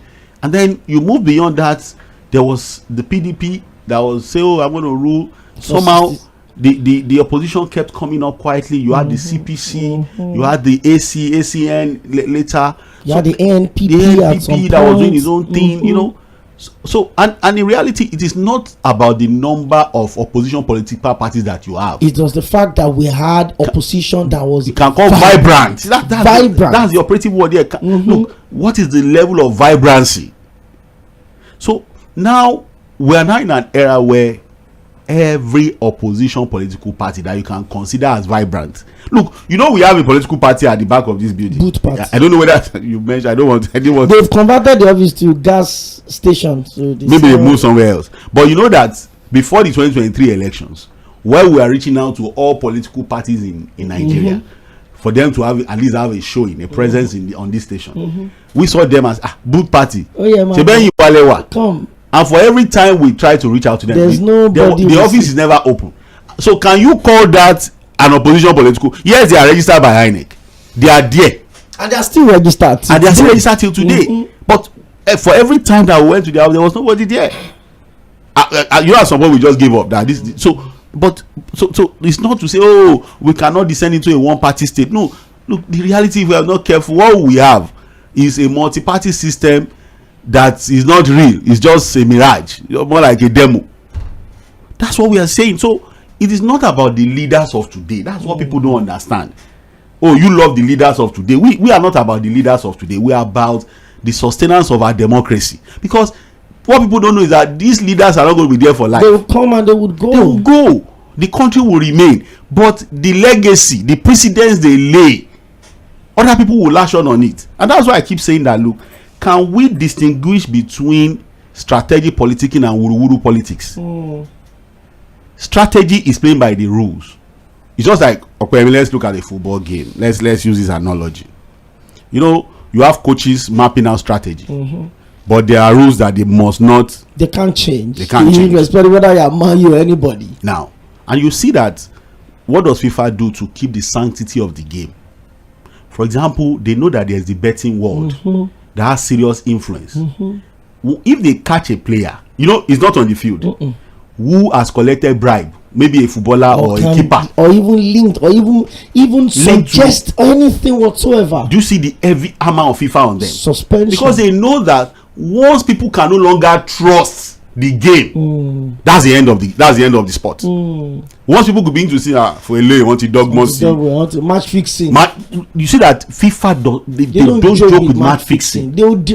They send Juventus to Division B despite being the champions of Italy, because they know that once there is that lack of trust in what is happening on the field, then that's the end of the sport. The same thing with politics. We are not saying political parties should not map out their strategy, winning strategies, right? Just like a football game, you can do 3-4-2, 4-4-2. But once we get to the point where, as part of your strategy, you are already bribing the judiciary, you are already seeing your hand on the umpire, or you are already causing trouble. Look, we are already going above board. We are already getting to a point that we should not get to. That's what we are saying. Play the politics, play how you want to play it, create your formation, right? Look, I don't think, as much as we had condemned the idea of governors going into the APC, there's no rule that says they should not. They should not. You can say, oh, why are they going to? But the one we will condemn is when we begin to see a pattern that is suggestive of the fact that look, we may not have real opposition in 2027. So where is the democracy then? Oh, you can say, oh, like Tɣᴇ Joshua was asking this morning, where is the evidence? Oh, what are you saying now? What are you saying? I've said it. Look, the reality is you cannot wake up somebody pretending to sleep. The pattern is once the pattern is consistent, you can put two and two together. It's just that's like you said. Except we want to deny it. The pattern is there. The reality is there. I told a few people who say, "Oh, the APC. Oh, look at the way the APC is managing their affairs. Oh, they are able to negotiate." I've seen some of our senior journalists in their hypocrisy, thinking that the politicians in the APC today are superhuman beings. In fact, they are better behaved. They are angels. Oh, they call themselves together and agree. I'm like, are you guys joking? There's enough crack. There are enough cracks in the wall of the APC that troublemakers can exploit or explore if they want to. Okay, I'll give you one example. The manner in which the governors came from other party to join the APC, is that not enough crack to scatter the party? I'm telling you, our governors came. Look, it's enough. One of our senior guys was arguing yesterday, have you ever seen it anywhere before where they will just hand over a party to people who were not members of the party? The governors that came into the APC within 1 month, and they were they members of the party before? Some of them defeated the people that they have come to control again, and the people as opposition. So when he was saying yesterday, banging his head on TV, say, have you ever seen it before where they will just hand over a party to people who were not you know what we are doing? Have we not here when governors, some of them who defeated people who were been running the party, yes, moved in the party and they were told go and work with them? They are now the leaders in Delta. In Delta, yes. Are you telling me that people are saying Tᴏɪᴛᴛᴇ is happy? Why he has already become his leader? But the rule is the rule. But look, it is the governors are the leaders of the APC in their states. And so whatever structure you are handing it over, were they members of the party before? No. Because people say they came to buy party. Okay, what did the governors? What have they come to do in the APC? They came to build secretariat. And they didn't come to buy the party. The national chairman of the APC, the national chairman of the APC was the governorship candidate in Plateau State in 2023. That this governor defeated. The person that defeated him, 광 is now the leader of the party in his state because he has moved to the APC. So the governor that defeated Nantawe is now his leader in his state. And before this alliance, Nantawe probably would have thought that they were positioned now to defeat him. Yes, that was what delayed his movement. Because they felt like, listen, we can win him in 2027. But why do you think there's peace in the APC despite all of that? It is because one person's ambition towers above everyone else. I said it severally. The only reason, because it is to answer people who say, oh, the ADC leaders, why can't they manage Gangombe Northview? Why can't they? The only reason why the APC politicians are behaving themselves, it's because there's one agenda that is above everyone else. All your ambition as a party member is secondary to that of Mr. President. Second term. And it is because Mr. President has got everything to deal with any troublemaker. We saw it before when Obasanjo was managing the PDP, was the leader of the PDP. The worst you would do then is to leave the party for him. Yes. In APC today, if you are a troublemaker, the worst you can do is to leave the party for him. Well, that's your problem. Because as the president, his interest towards above every other interest, and he's not just the leader of the party, he's the president who has got the leverage. The security operatives can be used against you, the political establishment can be used against you. Look, he's got the whip long enough. So the fact that the APC has peace today, it is not because they are better behaved as politicians. I gave the example of the Obasa scenario in Lagos. That was an eye-opener to show that it's not as if all is well. It is because there is still a godfather that is still putting everybody in line. That can whip everybody back to line. You saw that they were going to destroy the party in Lagos until that intervention came. Even the GAC could not solve the problem. The so-called GAC of Lagos. So it is what it is. So the reason why the ADC or what probably the PDP cannot is because look, they don't have that kind of people. There's nobody like that really. And look, are you telling me that bringing in how many governors from the opposition. If they want to use that to scatter the party, court cases will not be flying right, left, and center. It will. So what you have is to look at the pattern and ask yourself, wherever you are listening to me from, why is it that at this point all major political parties in Nigeria and chaos? Chaos. Ask yourself. Ask. So okay, if the ADC people cannot manage their problem, what of the Labour Party people? Okay, the NNPP people too cannot manage their problem. They can't manage themselves. What of PDP? Are you going to tell me that PDP is a political party now that you can consider a vibrant opposition? The PDP. Even my 12-year-old son understands that the PDP has become almost like an annex of the APC. Okay, you have, and that was why when I saw, I keep repeating, I'm sorry, when I saw Dr. Bukola Saraki at that week's PDP convention and the things he was saying, you question everything, every single thing side forward. The PDP is, you have Saraki saying, oh, the PDP can now present a candidate. Like that is what used to, that is what remains of what used to be Africa's biggest political party, where the leaders had once boasted that they will rule for 60 years, and they had 31 governors going into the 2007 that election. Party has now become a shadow of itself. They're now celebrating ability to present a candidate. Not that the candidate will win, to present at least. Yeah, at least that we can present a candidate. That's where the PDP is right now. So the question we should now ask the PDP, the Wike PDP, where the Wike is the leader, what kind of candidate would they now present? Where the person who is considered as national leader every day is carrying mandate on his head. Okay, in the presidential election, what will the Wike PDP do now? Fᴜᴜᴛ was with the president yesterday. At some point during this last week, it was rumored that because the PDP has zoned the presidential ticket to the south, Fᴜᴜᴛ could be the presidential candidate. So what with the president yesterday? So you see, we say this for the love of the nation. We say this for the fact that look, we cannot just scatter everything. We cannot. There has to be rule-based engagement, even within the political space. Yes, we understand how dirty the game can be. You know, I say it in Yoruba. Kò sẹ́ńtọ́ máa fọwọ́ nu abíyá ẹ̀ tí ò ní rùn. But má jẹ́ àjò ní dọ̀tí where there are no limitations. We just want to scatter everything. There are rules of engagement. But when we get to the point where it's all crooked, it's all manipulative, everything is wuru, and the danger, Opeyemi, is that look, even if we had even limited it to within the political parties, it will even be better. But politicians know that they can't do their wuru without dragging in other institutions. Now we have successfully dragged the judiciary into the mess. Now the electoral umpire now has a serious credibility issue, whether anybody likes it or not. We have not been able to resolve the issue of the 2023 glitches. Now we have a situation where we are seeing an evident misinterpretation of a court order by a professor of law. So how do you convince Nigerians now that this 2027 election will be free, fair, and credible? That was why I told you about situations in football matches. Look, you know you can have players who will feign injury, Abi, and win penalties. That's the dirty part of football, right?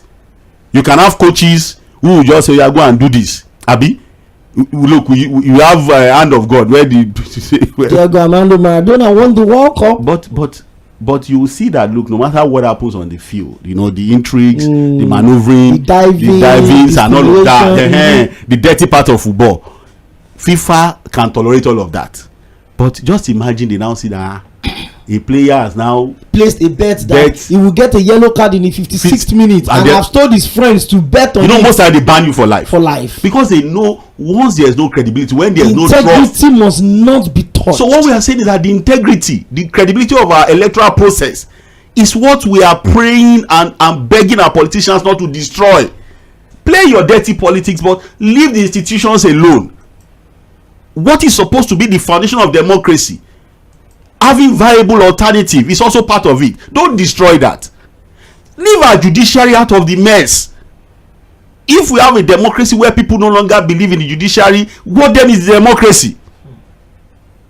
Leave the electoral umpire from your mess. Play your politics, play feign injury, do whatever you want to do.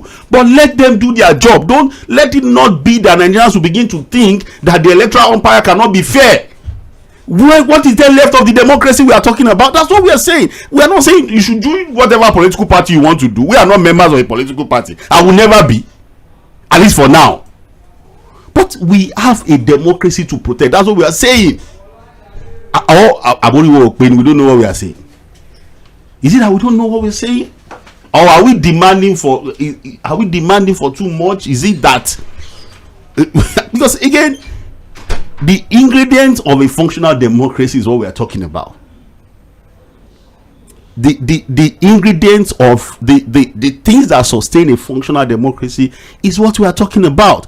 At the end of the day, if we have it free, fair, and credible, whoever wins becomes the leader of the country.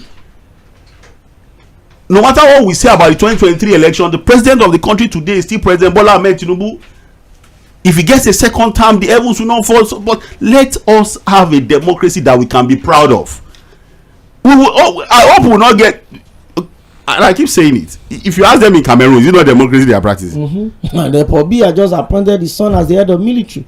And if you ask some people in the Cameroon, they voted and in an election. I even saw a caller who was arguing. I don't know whether today or yesterday that what is bad about it should be in the US.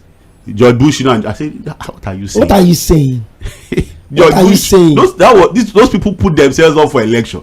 We are saying a president, a 93-year-old president who had been there for over 4 decades, manipulating the institutions of the country to perpetuate himself in power, has gotten to a point where he's probably seen death ahead of him. And he has now appointed, it's not an election, he has now appointed his son as vice president and the head of the military. And somebody is asking questions again. I don't know.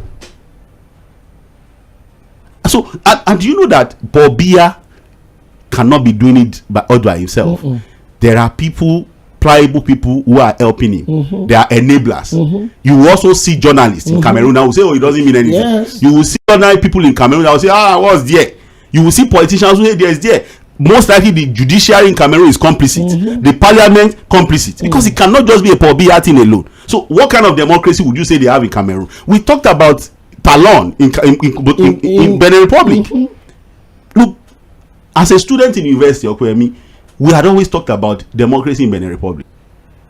And then you had that transition and everything. Peaceful. In fact, at some point it was rated as the most peaceful democracy in Africa. It was almost like a model that, why is it that in Benin Republic it seems to have that peaceful transition? Now this man has come there now. He's been manipulating the courts, manipulating the constitution, weakening the opposition. It was only by God that the military did not take over recently. And God and Nigerians. And the fact that Nigerians also helped. We were going to have another Niger just on the other side. We were going to have another Burkina Faso. It was going to be a big problem to our own democracy. But when they do these things, do we caution them? And that's why we, as Nigerians, are saying, please, can we please just ensure that we don't kill this democracy? Are you going to tell me that what they have in Uganda is democracy?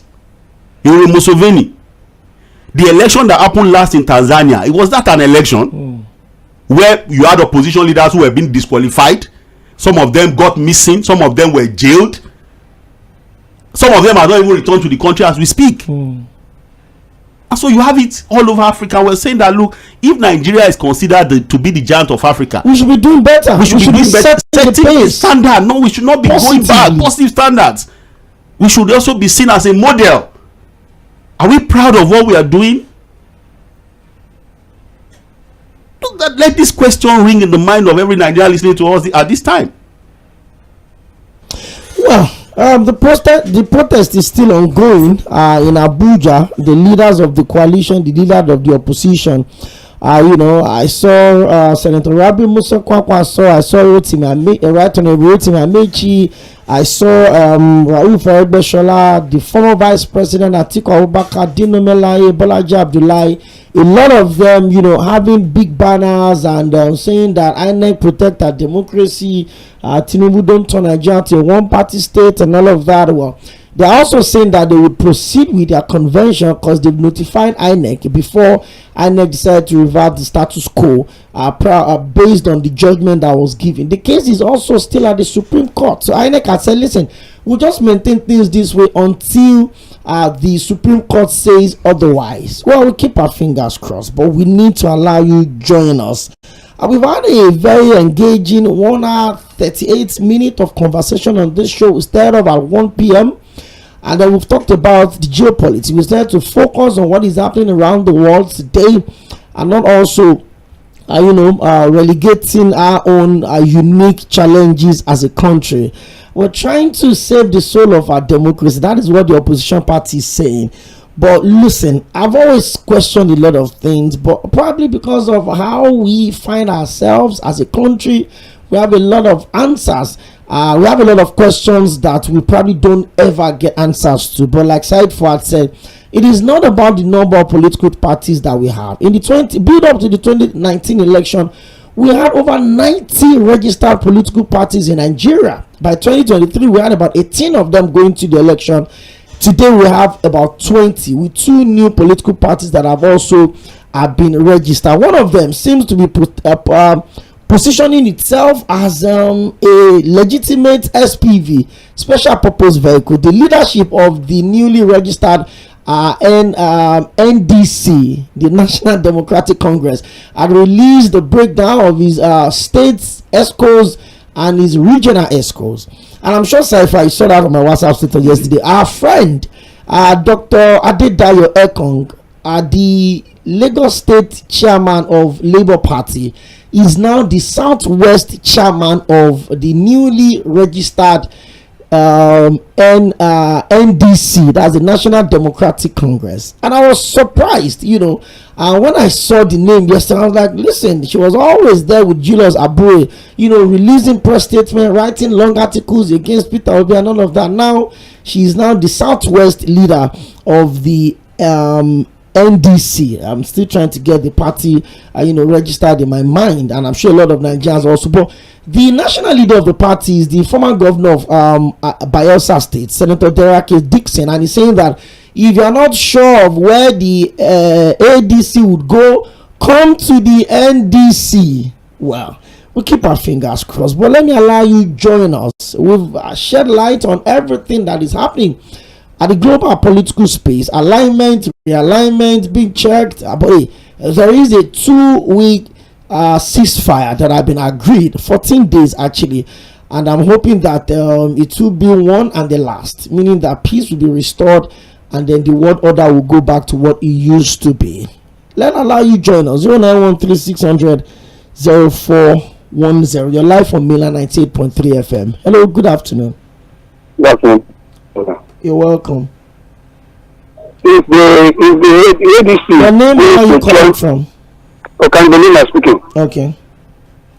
If the ADC goes to join that new party, I know what these people are capable of doing. They will still infiltrate it. They will still go there and create more cracks inside it. They will go to court. It is something that they must do. They must remain only them will contest. That is what their agenda is. So let's. I want to ask Oga Fuad. Do you think that the way the Akpabio Summit is now, the president wants Shehu to become his vice president? Do you think that Akpabio will refuse? They will never. It will work in Nigeria here, the way we are now. It will work. So that's how Nigeria is. So don't think that those other countries are different from Nigeria. Akpabio will sign that thing within 4 hours. You will see that it will become law. I don't know, maybe I should say a lot of Nigerians underrate our democracy. But again, Africa had shown that things can change super quick. And I understand what Okandelina is saying. Hello, good afternoon. Hello. You're welcome. Please put down the volume on your radio set. I'm done that immediately. I must obey your order. You're welcome, please. Thank you very much. My name is Prince Wise. Calling you from Moshood this afternoon. You see, number one, protest going on in Abuja is part of democracy. Let everybody let free right channel at the right place at the right time. What is going on? Let you know what their mission. But the matter is this. You know, the ADC, they should put their house in order. Because as of today, in the whole world, Mr. Sport, it's just I am Manchester City wanted to play. If somebody get 3 yellow cards before or 2 yellow cards, and those who want to be featured, the opposition side will never talk until they finish the match. That is the after what APC is using now.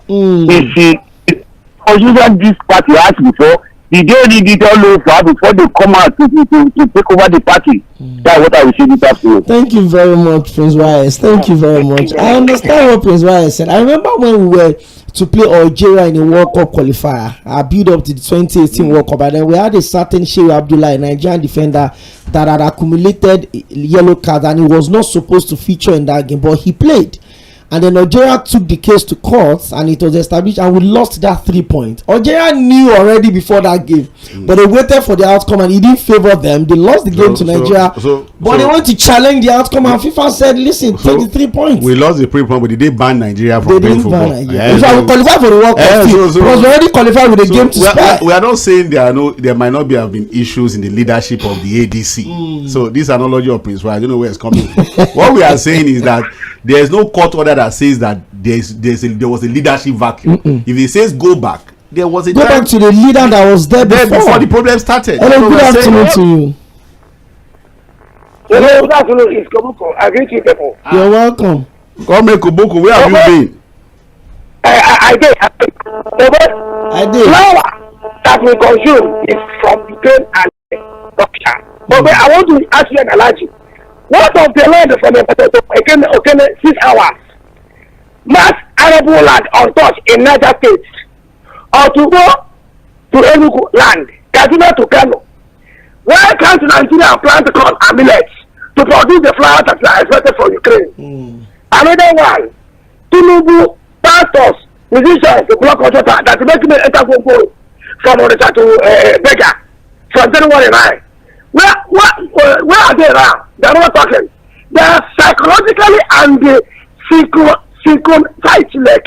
psychologically intimidating opposition party. And this is no longer democracy.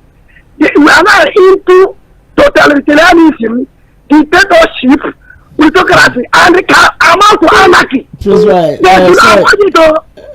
APC should avoid us entering into anarchy. Thank you very much. Thank you very much, our comrade Kobuku. I will say it that no matter the coloration we want to give to this our democracy, it will not be exactly what we want, but I think that democracy is still what we can, nurture and make it better. Hello, good afternoon.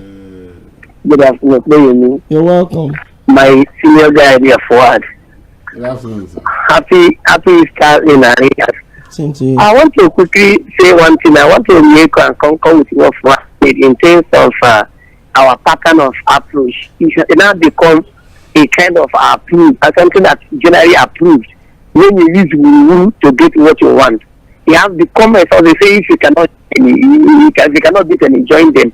Look at the issue of National Assembly. It's not only the other institutions. It's not pocket only judiciary.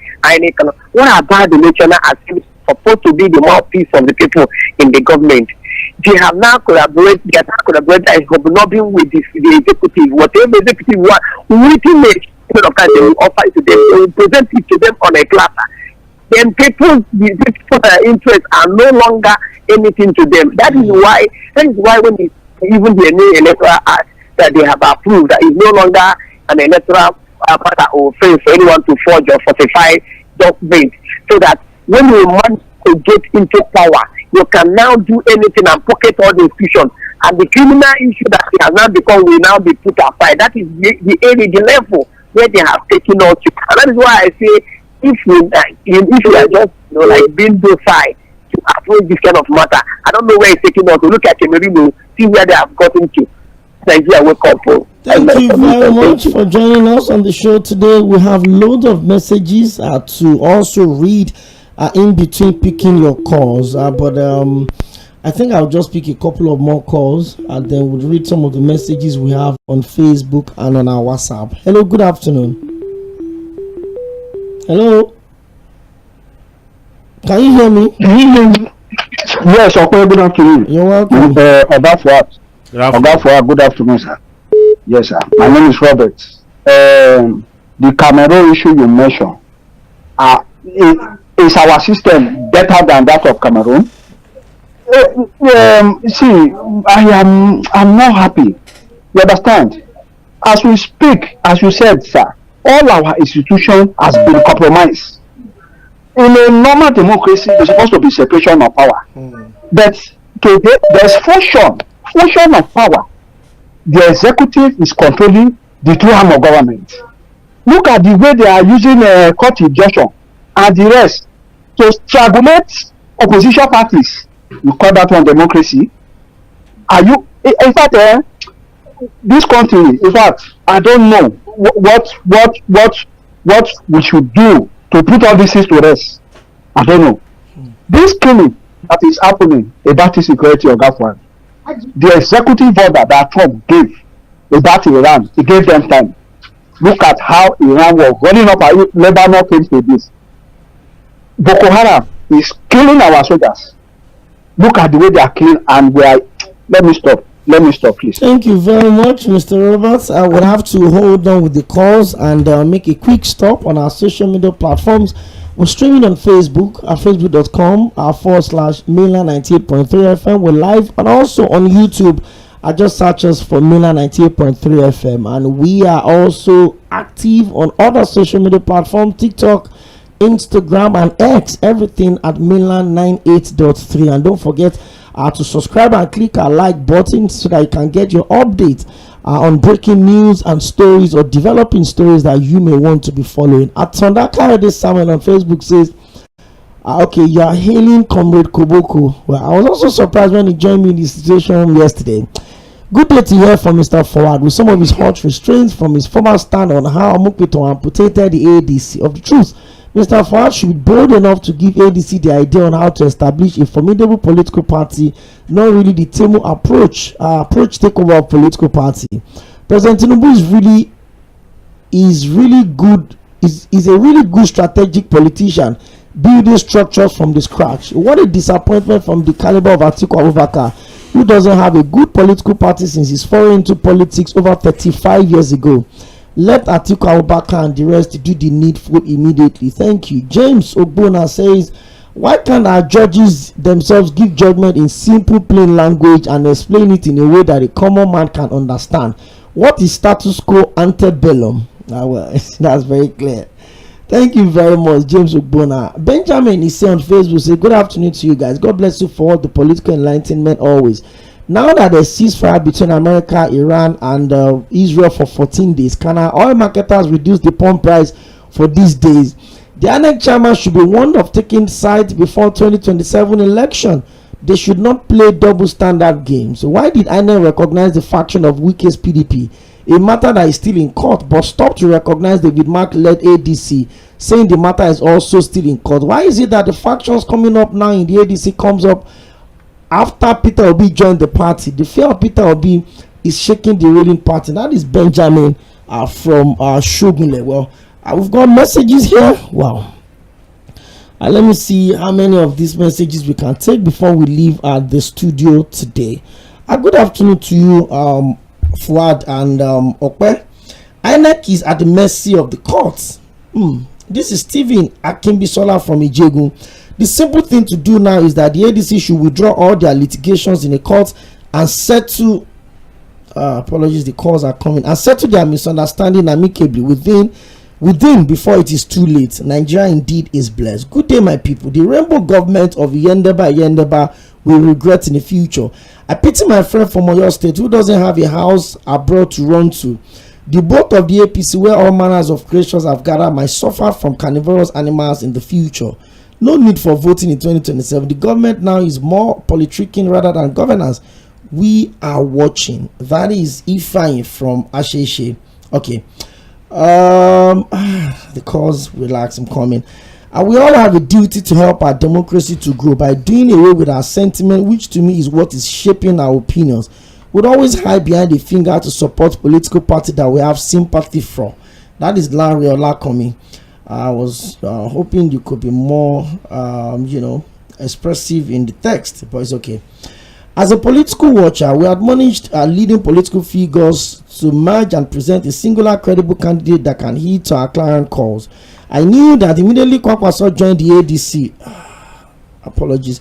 I knew immediately the Kwankwaso joined the ADC, President Tinubu's camp had been sleepless. The sponsors of this present fracas in the ADC, wholeheartedly sponsored by the establishment, imprints are written all over the alleged fracas in the ADC. ADC is gaining momentum and the APC is scared to the bones. Babatunde Fasanya from Ota in Ogun State. Good afternoon to you, Side Forward and Okoyemi. Irritates me whenever I hear someone say the opposition should build their house and put it in order. Okoyemi, if the APC, Tinubu and INEC likes, whether they like it or not, the ADC had come to stay. I see INEC and the judiciary cause war in this country because the end of the year. Rahim from Agege. Well, you're seeing what you're seeing. I'm not sure other people are seeing the same thing. Good afternoon to you, Side Forward and Okwe. I want to warn Nigerians that we must use weary to woe weary with this APC government so that we can send the government packing in 2027. Nigerians, wake up from your slumber. That is Tunde from Magboro. Good afternoon, bro. Please, are you sure we have a free and fair election in the country? Or are you sure we're going to have it next year? I would advise other political parties not to waste their monies on any election because the ruling party will emerge. That's Olamilekan Balogun Aremu from Ogbayo, Ijoko, Ogun State, beside Unity High School. He also went on to say that we've not had peace in Igbomina land in Kwara State. We pray that we have a good governor come next election. This one is just a ceremonial governor. Okay. By the way, the governor is the chairman of the Nigerian Governors Forum. Good afternoon to you, Okpe and Super Fuhad. Good political analysis. Religion is just the opium of the masses, and that is where science is still a learner. For me, let peace reign in the Middle East for the sake of humanity, though I still feel the US will want to boss over what is on the table. That's Chris Oke from Ikeja. Good afternoon to you, crew. It's a long one. What is the president afraid of? There are 33 governors, there are 90 senators, and the House of Reps. There's cash. Okay. It's a rush, like my friend George would always say. The war is not American war but Israel war, which Netanyahu has been planning for 3 decades. As Mr. Fuad said, Iran should support Palestine fight without talking about destruction of Israel. Saudi Arabia doesn't recognize Israel until there are 2-state solution, and that will happen one day. On Iran demands, they should know that they can't get it without them sacrificing some of their own radical approach to the Middle East. Hope our own Ayatollahs will fix our oil sector in future crisis. That's John Benadoi from Ijaniki. Ooh. Okay, I think we have to just squeeze in a couple of calls. The calls are just so much, and the messages as well. I greet you, Afa Fuad and Okpeyemi. I hope the party won't buy him to their camp if they perceive of him being too critical of their government. It is very obvious that Ashwaji government doesn't want any viable opposition parties to pose an unhealthy rivalry to the administration. Sadly, his democratic posture becomes questionable and doubtful. ADC must be allowed to thrive and give the APC a strong challenge as we go into the election. I'm talking about going side forward. We need to leave the studio. It's been a very engaging one. I learned quite a lot, especially on the global politics and the ceasefire. But I'm also hoping that the president of the US would, find a way to build up a meeting point. You should melembe. If possible, they should form Rainbow family. They should form Rainbow party. I don't know. There's nothing that is impossible. He's talking about US working with Iran. I don't know why they are omitting Israel from the conversation, because if you followed what Trump has been putting out, he's been talking about US working with Iran. He's talked about there's a regime change. I don't know where he's getting that from. He said Iran has been dismantled. He's been saying a lot of things. But when I read that statement about wiping out civilization, I was like, imagine if that was said by a Nigerian president. Ooh. it's just what it is, really. That's why we can't have enough of some of the strange things that Donald Trump has said, and let's pray, let's keep praying, let's hope that good reasoning will prevail. Donald Trump would calm down from his high horses, drop his ego. I think we might get to a point of no victor, no vanquish, no winner, no loser, just for the sake of peace. You just abandon the war and everybody will have to lick their wounds. No, the war is going nowhere. Okay, I mean, it's just going to be destruction and more deaths, really. At the end of the day, if America decides to deploy ground troops, they're going to lose soldiers. And Americans are not in the mood. They are not in the mood to begin to go into wars that will see them bringing body bags of their people. And to tell you that he understands the feelings of Americans at this time about that war, look at everything they deployed to rescue that soldier. If the Iranian people had gotten hold of the soldier, it would have been a big problem, and with serious political consequences. That they will now have to be negotiating the release of the guy, or just imagine Iran putting the face of the guy on TV as a hostage. That would have been a picture, or even publicly executing him. Oh, that would. There's nothing they can't Trump do. would never forgive himself. Even if he comes back to bomb up everybody, the American society, the American community, the American people, face of the war. That will be the face of the war, and they will ask him very pertinent questions. He understands that. Well, and asking of questions, by 3 p.m. you need to join the guys on the buzz, so you can call in and ask any song to be played for you. And by 4 p.m. Sage Babalola would also be here with fresh edition of the Situation Room all the way down to 5:30, and there will be global news by 5:30, and by 6 o'clock the FA Champions League actions will be up on Sports Cruise. Yesterday, Arsenal made it the only team that are unbeaten in the Champions League the entire season, as they won away at Sporting, as Real Madrid also lost at home to Bayern. All of this and more by 6 p.m. I will also give you good details of every game that will go on tonight in Europe, including the UEFA Cup and of course Europa League and the Conference League. Tonight it's the shenanigans. You have to join the ladies. They've got something beautiful up the sleeves for you to engage. My name is Okoyemi. I can decide for. I thank you for always being a part of the conversation. To every calls and messages, we appreciate you. Next up is the Buzz on Mila 98.3 FM.